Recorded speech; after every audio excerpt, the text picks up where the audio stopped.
Welcome and thanks for joining us. My guest today is Derek Claiborne. He's the Director of National Security Initiatives at Chainalysis. Derek, good to have you with us. Thanks, Tom. Great to be here. And I guess we all knew how cryptocurrency is affecting banking and affecting people's savings and all of these things, but tell us how it's affecting the models of national security. I think that's something people may not be aware of. Yeah, I think you're right. I think it's a little bit unknown right now. So I think traditionally when you think about national security, you have these kind of 6 main domains or models out there, right? So the first one would be the military domain, so DoD, largely focusing on kind of strong and persistent defense and identifying external threats. So I think in this domain, cryptocurrencies really serve to finance illicit activities. So connections between cryptocurrency and weapons and the funding of terrorism. But then also beyond that, it's also covert operations and covert payments. And the ability to monitor crypto transactions within this domain is really critical to understanding our battle space. Mm-hmm. So if you're a commander in a battle space, having this layer of intelligence really serves to kind of supercharge your ability to understand the domain. So next up, I would say, is the intelligence model, obviously with the intelligence community. They're involved with gathering and analyzing information from a number of disparate sets and sources.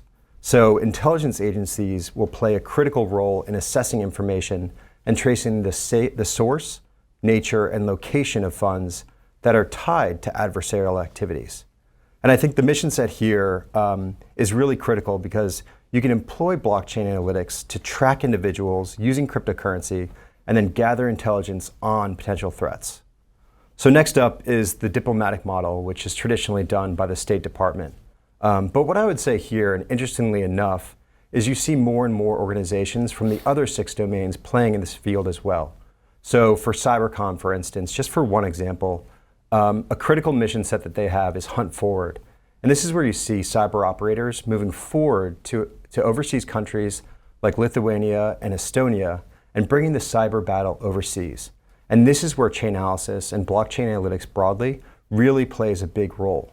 What I would say here is that cryptocurrency, it's something that is rapidly growing, and it's something that is forcing this conversation for governments to say, what is our solution here? And it's playing a critical role in the communication and the sharing of information globally. So fourth up, I would say, is the economic model. One really interesting piece of intelligence about the cryptocurrency field is it's grown 125% in a compound annual growth rate over the last 5 years. And what this again has done is really forced the conversation in this field.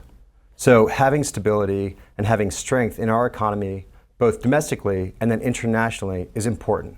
And what I would say is that cryptocurrencies and Web3 broadly, so the world of NFTs and everything else there, mm-hmm. which is totally loaded, they're rapidly introducing this new financial domain that again requires cooperation and requires communication.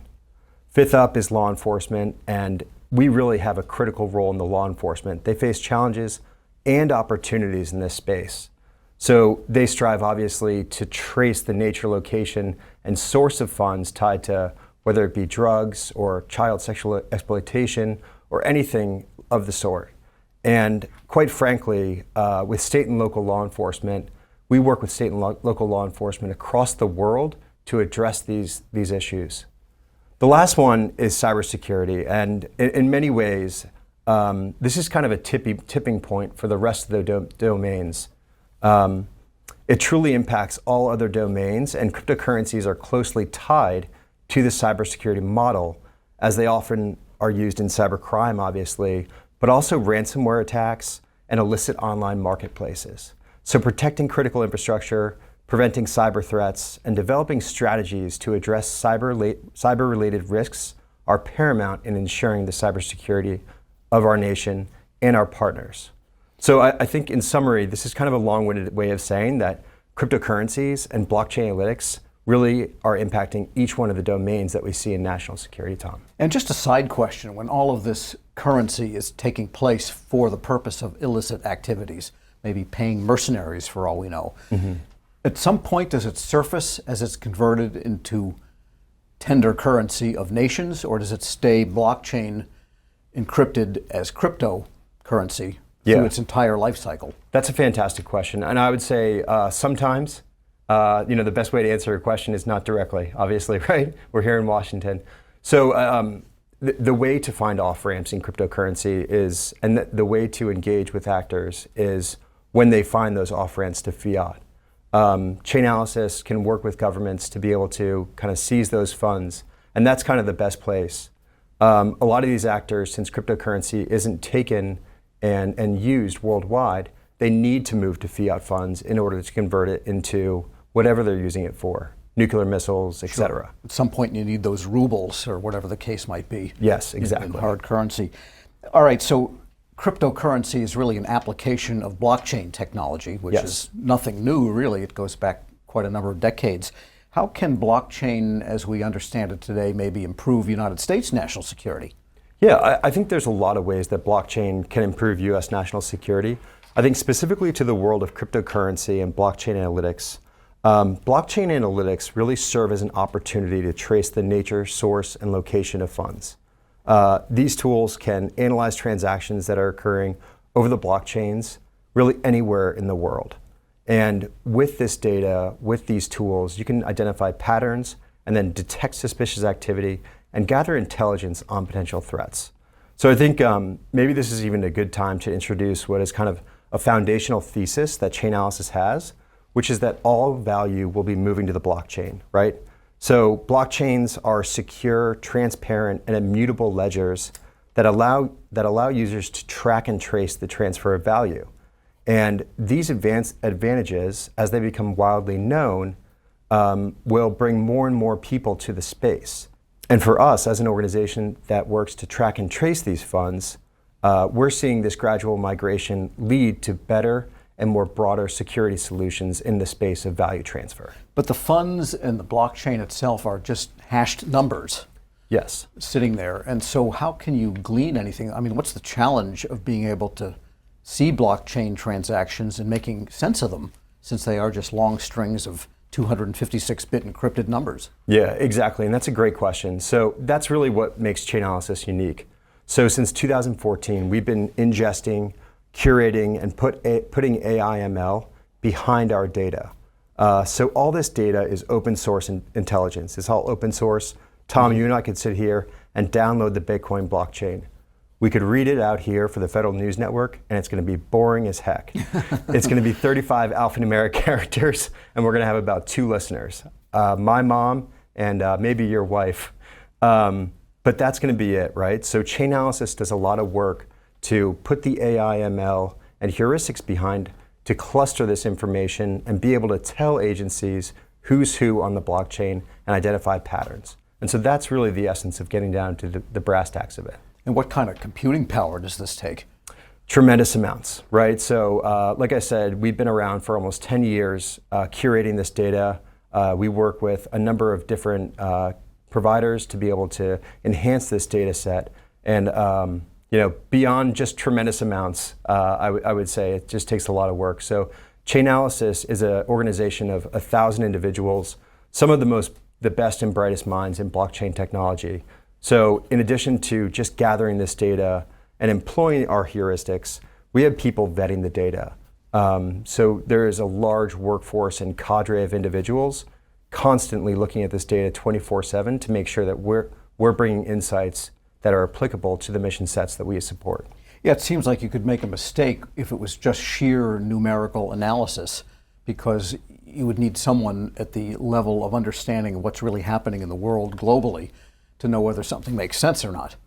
So one of the unique things about Chainalysis is we have 1,000 customers globally, but we have 500 customers who are customers of KYT, which is Know Your Transaction.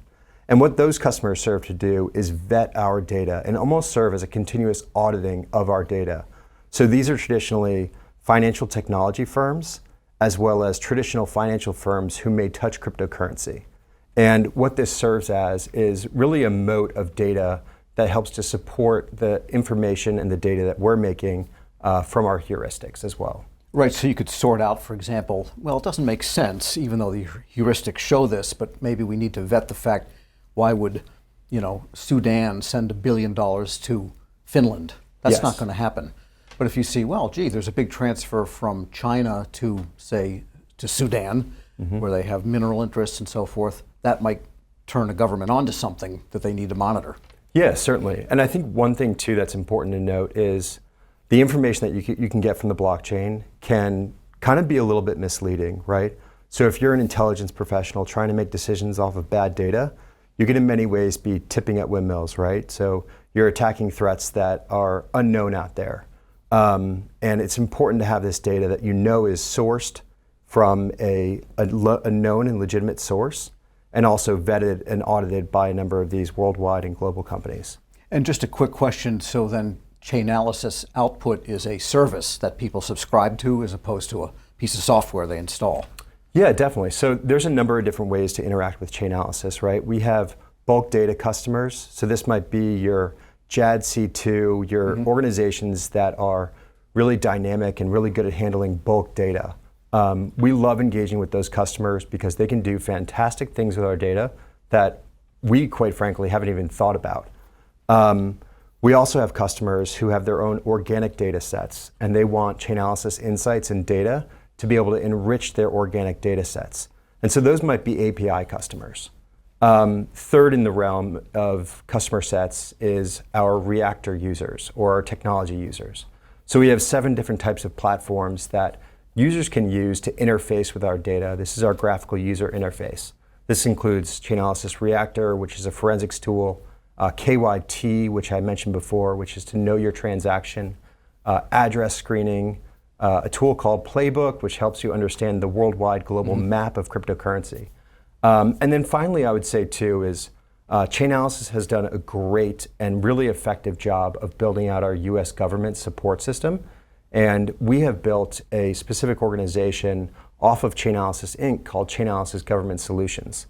And what you have here is a cadre of about 200 individuals, about 70% of whom come from cleared professional work in the US government and know these mission sets, understand these mission sets. And I would say this is my most fun work to do, right? Because we sit shoulder to shoulder with the government, we understand their problems, we really get our hands dirty and understand how we can impact their mission set. All right, good place to stop. Great having you with us today. Derek Claiborne is the Director of National Security Initiatives at Chainalysis. I'm Tom Temin. You're watching Federal News Network. For more on this discussion, visit federalnewsnetwork.com and search Chainalysis.